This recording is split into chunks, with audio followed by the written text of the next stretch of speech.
Hey, this is Seth Parnell, the minister at the Portia Church of Christ, and it's so good to have you here for episode number 50 of the Midweek Bible Study. It's so good to have you here, have you watching us, and being able to study with us. Hope that you're doing well. Hope that you are having a wonderful week. Hope you're out there staying safe. I hope you didn't get too much rain yesterday. I know here in Portia we got a lot of rain yesterday. And today it got kind of cold on us. The wind picked up and the temperature dropped pretty good. And so it's been a little bit cold today, but it's still been, I would count a pretty good day. And I hope that you've had a good one as well. We always want to remind you that we are, if you are in the Portia area, to please, come and see us. Come and visit us. We would love to see you. We'd love to worship with you, to sing with you, to be someone that is just operates as the family of God. And I hope that if you have the opportunity, you can come see us. Right now, we are meeting on Sunday mornings for Bible class at 10 o'clock and worship at 11, and on Wednesday nights at 6 o'clock. We are having our kind of our midweek gathering. And coming soon on April the 4th, we are going to start our Sunday night service up as well. And so if you're around on a Sunday night, you should come see us then as well. That will be at 6 o'clock as well, I believe. I believe it is, at 6 o'clock. And so you'll come see us, because we would love to see you, and we love to be a part of that family. And so that we can just be Christians together, as we do. And so I hope that you're having a good week this week. We had one person already come in. We've had Tom and Billy Gale. They are here. It's good to have you guys here. Hope that you're doing well. Hope everything is going good for you. And we also have Nadine Malin. Rick and Nadine. They are good people, and it's good to have you guys here to study with us. For this episode, we were going to have Jeremy Tucker from the Dexter Church of Christ, but I think something came up on his end, and so he wasn't able to join us tonight. But we're still going to go ahead with our study. And we're going to study a little bit, about the Word of God. We're going to be in Luke chapter 18. Luke chapter 18 for our study. Portia, if you were at the class last night at Portia, this is actually the same story that we went over last night. I had no clue that, or I guess I didn't realize that both stories were. We're going over the same thing, back to back nights on Wednesday and Thursday. But it's a good story to take a look at, and it's a good one to glean some knowledge from. And so, if you have your Bibles at the house, or if you want to just listen along, we'll be in Luke chapter 18. We're going to read a story about two men who went to the temple to pray. Two men who had some different perspectives about life, and different perspectives about what it meant to follow God, what it meant to be someone that was righteous in God's sight. These were it's a kind of like a compare and contrast situation with two radically different things to look at. And so in Luke chapter 18, we're going to start in about verse 9. It's not a very long story. It's only, let's see here, it's only about 6 verses. So it's not a long story, but there's a lot of packed in here to what Jesus has to say, and to what he tells his people. And so we're going to read a little bit here. We're going to start here in verse 9 of Luke chapter 18. And as always, if you have any questions or any comments, if you have something you notice in the story, if you want to tell us what this story means to you, you're very much part of what we do here every Thursday night. And so I hope you feel free to put that down in the comments and let us know what you think, and what are the lessons that you get out of this story as well. But starting in verse 9, this is what it says. It says, "He also told this parable to some who trusted in themselves that they were righteous, and treated others with contempt. Two men went up to the temple to pray, one a Pharisee and other a tax collector. The Pharisee, standing by himself, prayed, 'Thus, God, I thank you that I am not like other men, extortioners, unjust, adulterers, or even like this tax collector. I fast twice a week, I give tithes of all that I get.' But the tax collector, standing afar off, would not even lift up his eyes to heaven, but beat his breast, saying, 'God, be merciful to me, a sinner.' I tell you, this man went down to his house justified rather than the other. For everyone who exalts himself will be humbled, but the one who humbles himself will be exalted." It's an interesting story, isn't it? Because Jesus was, if you look throughout the parables and the stories that he tells, he was someone that was very, he often turned what was expected. He often gave people what they expected and then kind of turned it over on them and gave them a lesson from an unexpected source. And you think about the parable of the Good Samaritan. In traditional thought, in that day and age, a Samaritan was the last person someone would expect to help. He was the last person someone would expect to do anything. But yet, in the story that Jesus tells, he's the hero of that story. He's the hero, and he's the one that eventually saves this man's life, who has been beaten and robbed. When the Levite and the Pharisee walk on by and don't do anything. And so this thing coming from an unexpected source was something that Jesus was all about. He incorporates this into a lot of his stories and a lot of what he does. And so we see this time again. And this story is no different, because here he tells the story of a Pharisee who was a religious teacher. He was someone who was expected to be very spiritual. He was expected to be close to God, to be someone who had a very deep knowledge of the Word of God. If you were going to find someone to follow, if you're going to find someone to be an example, to be a spiritual guide in this day and age, oftentimes you would look up to a Pharisee. You would look up to him and try to model, what he did, because they were kind of the standard for that time, for that day and age. And so we have this man who is praying, and we have his prayer, and we have all that he says in his conversation with God. And then we have this tax collector over here. And most of you are probably familiar with the reputation of a tax collector. They did not have the best reputation, but if you were called a tax collector, then it might have been an insult, unless you were actually a tax collector. Even then, it wouldn't be good.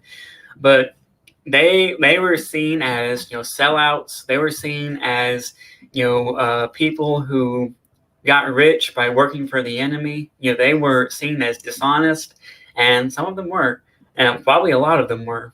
And they were seen as just people who were some of the worst of society. That's how people saw these tax collectors. And so, as you can imagine, if you were the average person, if you were the average maybe religious person in that day, and you were, or if you were just if you were just the average person in Jerusalem, and you were walking and you opened the door and you saw a tax collector coming in behind you, you wouldn't hold the door open for that person, but you would just you head on in. All of these acts of courtesy and acts of kindness was not something that was extended to a tax collector. They, just like a Samaritan, they were looked at as people on the outside, people who weren't worth much and would would not be seen as anyone you would want to take an example from. But Jesus says, and kind of getting ahead, but at the end of the story, he says that this man, this tax collector, he stands justified more so than this Pharisee. How does this turn out? How does this come to be that this man who may have been dishonest, may have been seen as a traitor, may have been one of the worst of society, how is he seen as someone who is more justified than a teacher of the law, than someone who is seen as a model of spiritual health? Well, let's go back and see. Let's go back and read, see what this man has to say, this Pharisee.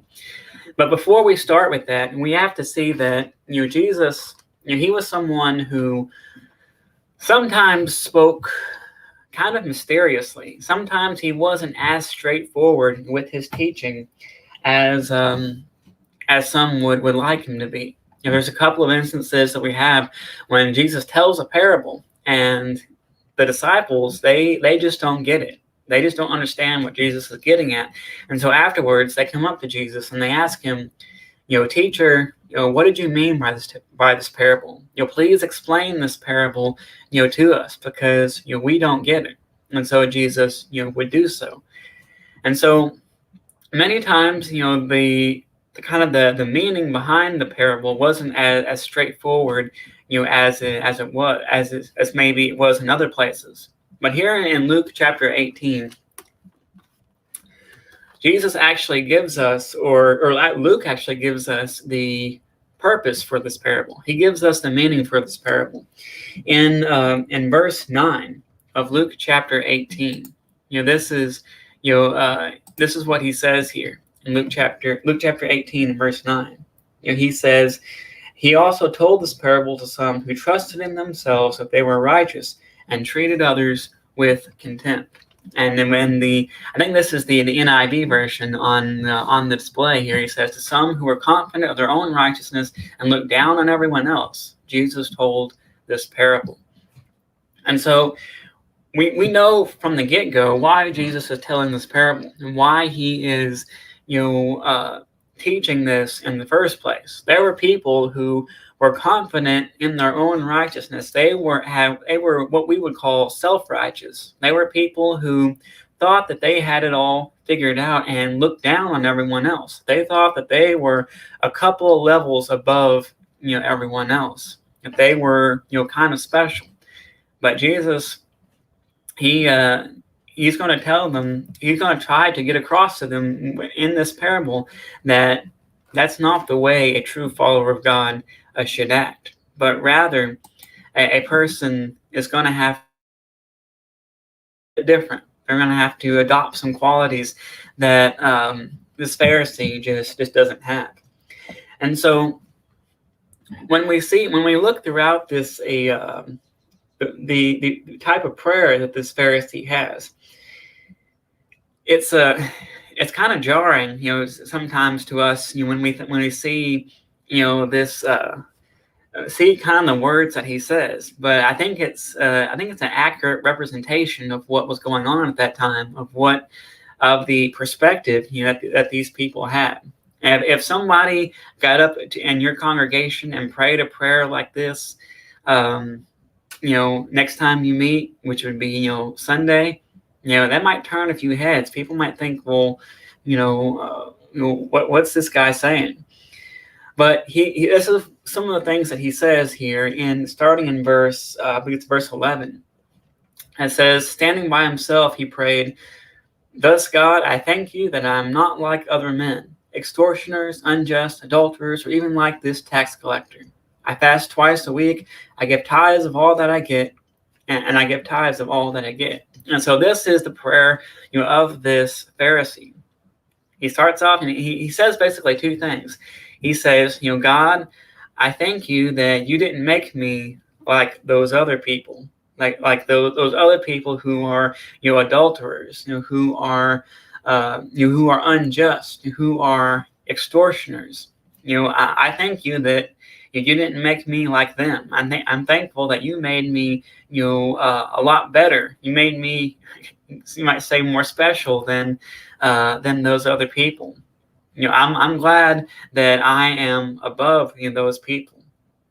That's the first part, of his prayer. And the second part, he says, he kind of brags on his own accomplishments. He says, I fast twice a week and I give tithes of all that I get.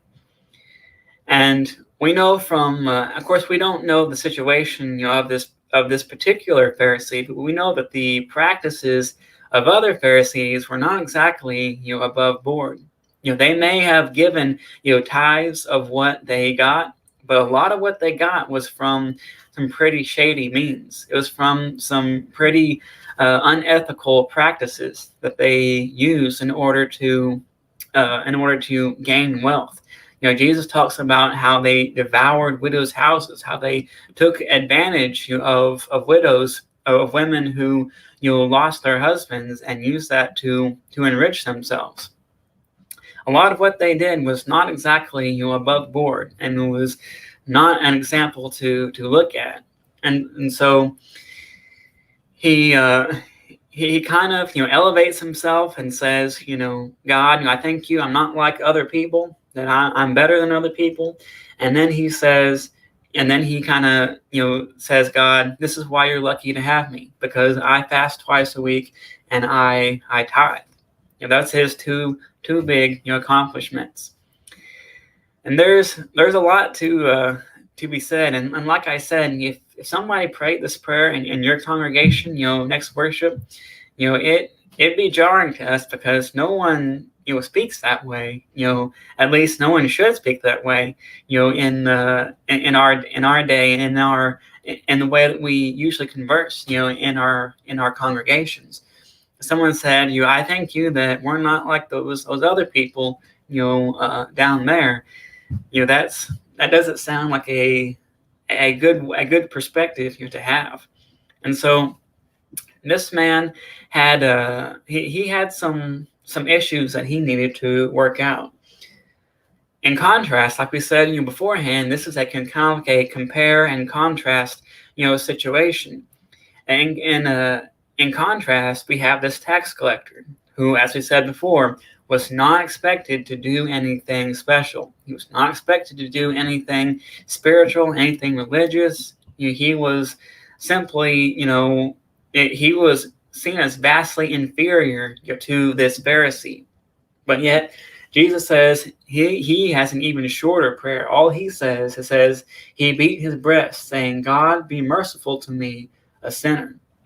It's just one sentence, one little phrase. God, be merciful to me, a sinner. That's all he says. He doesn't list his accomplishments. He doesn't do anything of that sort. He just asks for mercy. And and really, there's two parts to his prayer, as well. He asks he pleads for God's mercy, and he asks God to give him that, and God to provide him that mercy. And then he kind of confesses his sins. He says, for I am a sinner. That's why I need your mercy, because I am a sinner, and I cannot, do this, without you. I cannot be someone that is, can, get, salvation, without you. I have to have this mercy that you provide. And so and yet, Jesus says that this man was more justified. Instead of, looking down on others, instead of being someone that kind of lifted himself up and propped himself up, he just, got on his knees, says he beat his breast, and he said, be merciful to me, for I am a sinner. Two different perspectives that we had, and it's clear that who Jesus said. He said that this tax collector, was going to be, justified, rather than the other. And so, what are some characteristics that we can get, from these two men? Maybe some qualities that can help us learn, that can help us, better ourselves, whether it's positive, or negative. What are some things that we can take on that that may help us, and help us to grow, as Christians.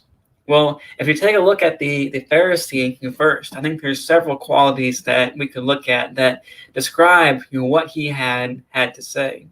The first and the probably the most obvious is that he was prideful.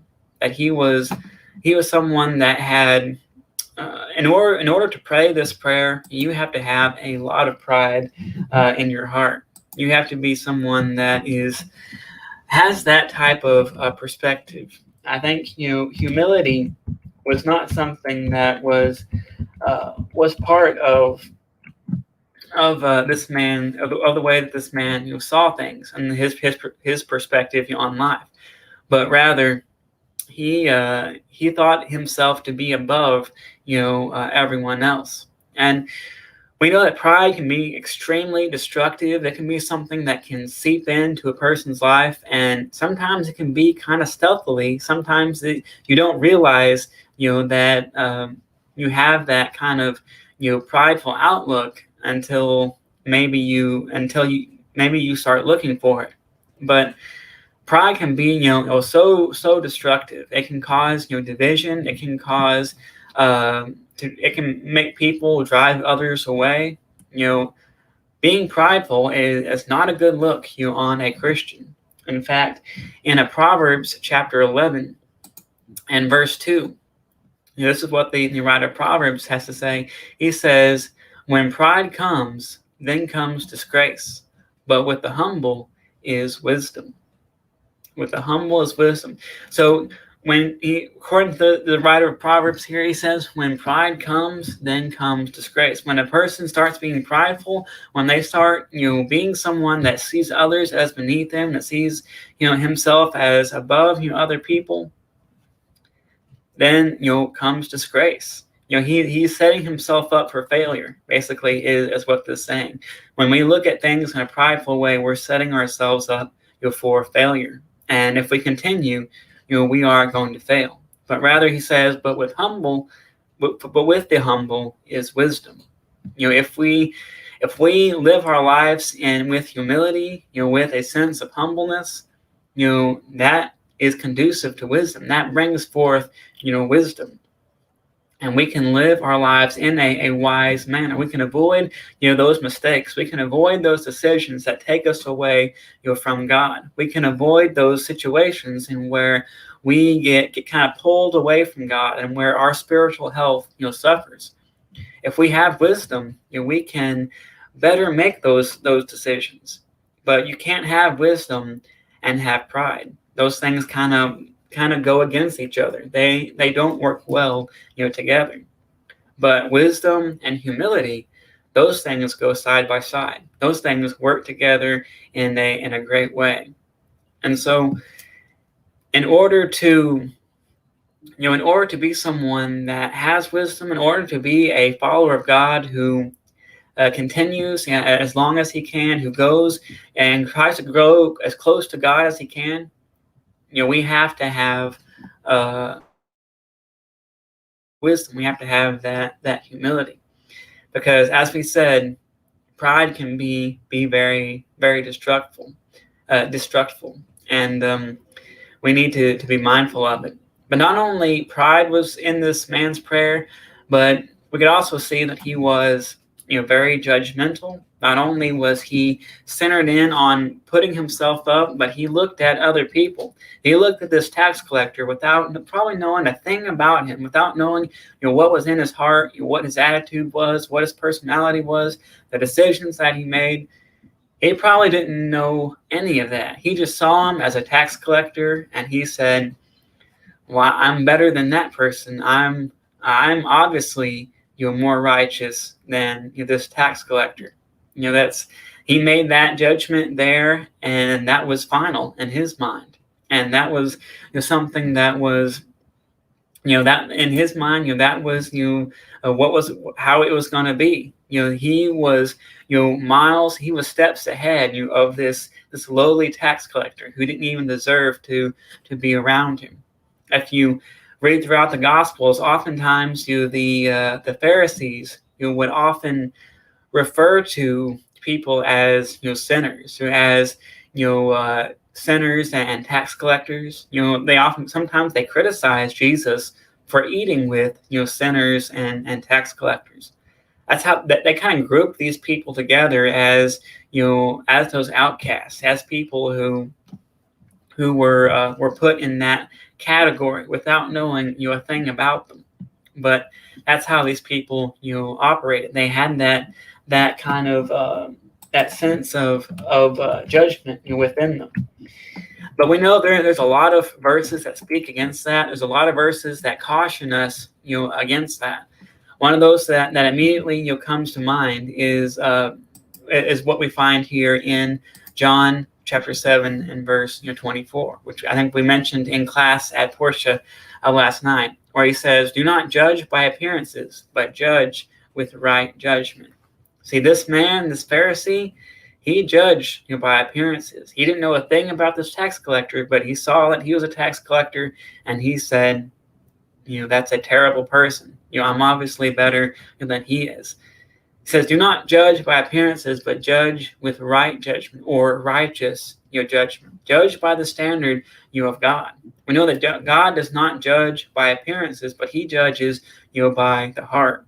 We find that in James chapter 2, when James talks about favoritism, he says, don't give a rich man who comes into your assembly, don't give him honor and prestige, and send a poor man to the back. Don't show that type of favoritism, because that's not the standard that God goes by. It's not the standard that he looks at people with. You also go back to the book of Samuel, when we see how the prophet Samuel, how he picked out the next king of Israel. As we know, eventually it was David, but he goes to the house of Jesse and he sees his older brothers and how big and strong they were, and how they would look in that role of a king. But yet God says, I don't want that man. I don't want that man. And eventually he says, I don't look on outward appearances, but I look on the heart, of the individual. And how is David described? David is described as a man after God's own heart. And so his heart was obviously in the right place. That is where God looks. And so we do have to make judgments as Christians and as people. We have to make judgments, but we have to use the standard of God for those judgments. We can't be judging by wealth or by appearances or anything like that, because that's not how God sees things. But yet, if somebody is contradicting the truth of the gospel, if someone is contradicting the word of God, and their heart's not in a right place, then we cannot let that stand. We cannot be someone that approves of that. We have to judge that in the right manner. And so this man, this Pharisee, he judged by appearances, and it was not a good thing. But we also see here, not only did he judge by appearances, but he was also very self-righteous. As he said, this was one of the purposes of this parable, was to tell those who were self-righteous that who look down on others, that this is not the way that a follower of God operates. This Pharisee was very self-righteous. He thought his righteousness gave him a special place in following God. He did not see equality as something that was in play in the kingdom of God. But we know that he was very mistaken. And the final thing that I think this Pharisee displays, and you can put your own ideas and what you get from the story. You can tell me about them as well. But the final thing that I see is a word called hypocrisy. And we've you often heard the term a hypocrite, or hear the term hypocrisy. In the Greek language, it meant an actor, someone who pretends to be something that they're not. And oftentimes it's used to describe someone who teaches something but then goes out and does something else. Someone who may teach against stealing and then go steal something from their neighbor. That's kind of how hypocrisy is used in this in a spiritual sense. And this Pharisee, he was guilty of this very same thing. In fact, we mentioned before how especially with these things that he mentions, he says extortioners, he says unjust, and he says adulterers. And I think that especially with the unjust, I think you can find several cases in which the Pharisees were not just. I mean, take a look at the trial of Jesus. What went down there? Was justice served in the trial of Jesus? Well, no. They had to get false witnesses. They had to have the trial at an illegal time. They had to do all sorts of stuff in order to get Jesus convicted, in order to get him sentenced to the cross. There was no justice in that because Jesus wasn't guilty. He didn't do anything wrong, and they knew that. They just wanted to get rid of him. Being unjust was not something that was foreign to a Pharisee, but yet that was something they often adopted. And being an extortioner, you can see that happening as well with them. And that's not too far from the imagination when we see the other things that they do. And adultery could be a part of what they did as well. Some people think that when we hear the story of the woman who was caught in adultery, the woman where they bring this woman to Jesus, and Jesus he kind of writes in the dirt, and they all are kind of looking to see what he's writing, and he says that that famous those famous lines, he who has no sin, let him cast the first stone. And eventually he says to this woman, your sins are forgiven, go and sin no more.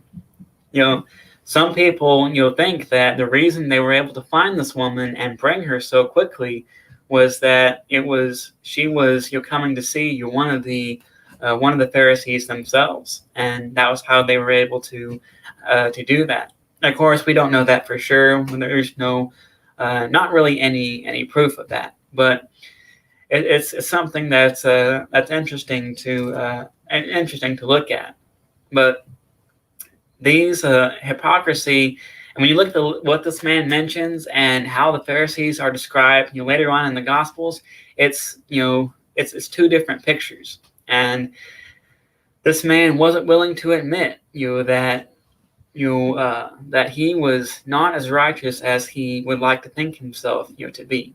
He had hypocrisy was something that was all about, who he was, and that was, it was rather unfortunate. But that was his prayer. That was what he said, and that's how he taught people, and that's what he used, in talking to God. But yet God, he did not look kindly on this man's prayer. And in the final verse here in verse 14, he says, I tell you, this man went down to his house justified rather than the other. For everyone who exalts himself will be humbled, but the one who humbles himself will be exalted. And so that really puts in kind of in frame, doesn't it? He who exalts himself is going to be humbled. If we build ourselves up, we're setting ourselves up for failure. But if we let God build us up, God is someone who does not fail. God is someone who does not get beat. He's not someone who loses his way. But God is someone who is here today, yesterday, and tomorrow. He's not going to fail you.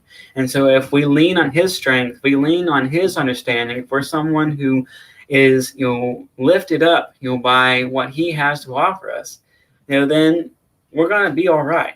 We're going to be okay.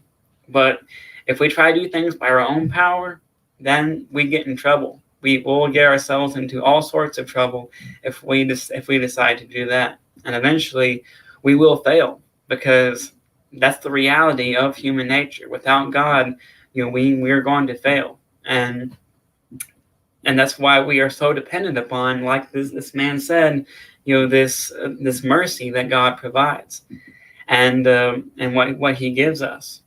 And I know there's a number of things that we could take a look at, for this tax collector as well. And we may go into, we're already pretty long, for a single episode here. We're at 37 minutes, but we might take a look at this tax collector at another time.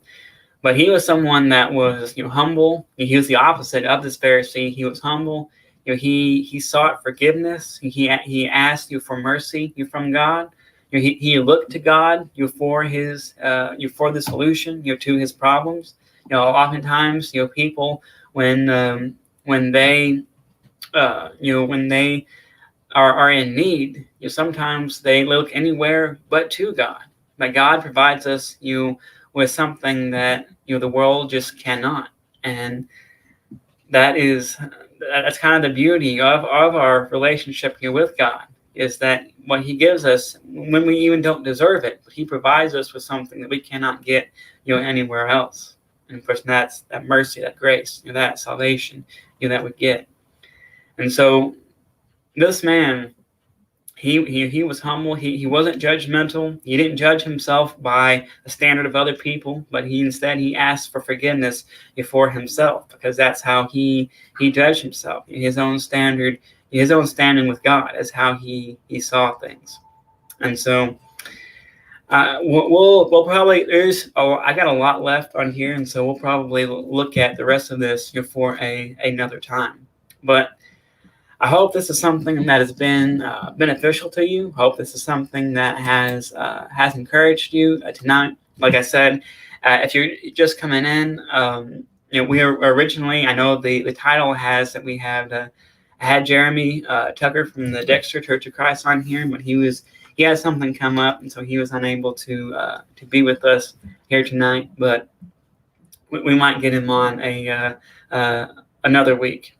But if you, I could always say, if you have any questions or any comments about what we studied tonight and what we talked about tonight, then please feel free to let me know.